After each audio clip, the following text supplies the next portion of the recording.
إن الحمد لله نحمده ونستعينه ونعوذ بالله من شرور أنفسنا ومن سيئات أعمالنا من يهده الله فلا مضل له ومن يضلل فلا هادي له وأشهد أن سيدنا ونبينا محمدا عبده ورسوله أن لا إله إلا الله هي الكلمة الفارقة بين الكفر والإسلام لا إله إلا الله የምትለው ቃል እንግዲህ እሷ በኩፍርና በክህደትና በእስልምና መካከል የምትለያይ ቃል ናት። وهي كلمة التقوى ትክክለኛ አላህን መፍራት መፍሪያ ቃል ማለትም እሷ ናት። ትክክለኛ አላህን ፍራቻ ማለት እሷን ሲያረጋግጥ ነው የሰው ልጅ። وهي العروة الوثقى ምን የሆነች ገመድ የማትበጠስ የሆነች ገመድ ታማኝ ገመድ ማለትም እሷው ናት። وهي التي جعلها إبراهيم عليه السلام كلمة باقية في عقبه إبراهيم عليه السلام ከበስተኋላው ቀሪ የሆነች ቃል ያደረጋት ለአላህም يرجعون ሰዎች ሁሉ ከስተታቸው ከክህደታቸው እሷን በማረጋገጥ ሊመለሱ ዘንድ ቀሪ የሆነች ቃል ናት።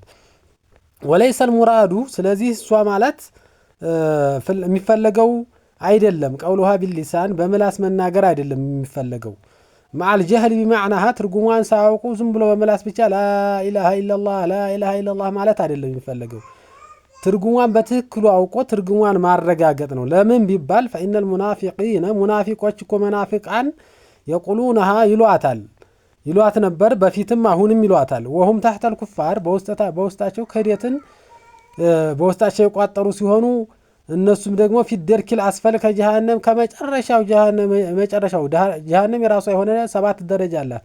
በጣም ከባዷ የመጨረሻዋ ናት። ከላይ ያለው ቀለል እያለ ነውና ተታች ያሉት ደግሞ በጣም ከባዷ እዛ ውስጥ ነው። ሙናፊቃን ግን لا اله الا الله እኮ ይላሉ።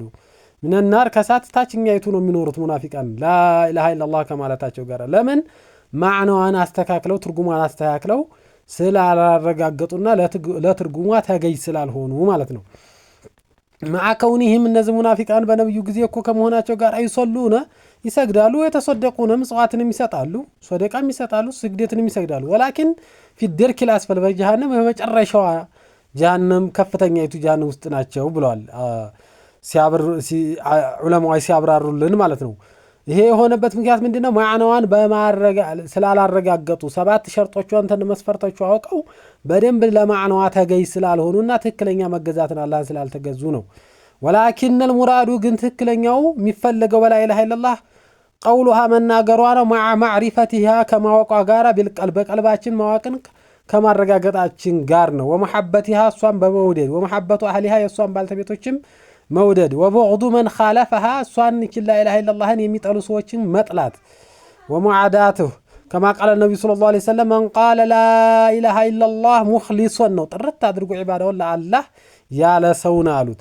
وفي روايه خالص من قلبه صادق من قلبه ተብሏል። በቀልቡ ጥርት ያደረገና በቀልቡ ያረጋገጠ ሲሆን وفي حديث آخر በሌላ ሐዲስ ላይ ነብዩ صلى الله عليه وسلم ብለዋል من قال لا اله الا الله لا معبود حق الا الله በእውነት የሚገዙ ጌታ የለም ብሎ ያለ ሰውዬ ወከፈረ የካደ مما يعبد ከሚገዙት ነገር ሁሉ من دون الله ነው ከአላህ ውጭ ከሚገዙት ነገር ሁሉ የካደ ሰው ነው دخل الجنة ያሉት ነብዩ አለይሂ ሰላቱ ወሰለም ማለት ነው።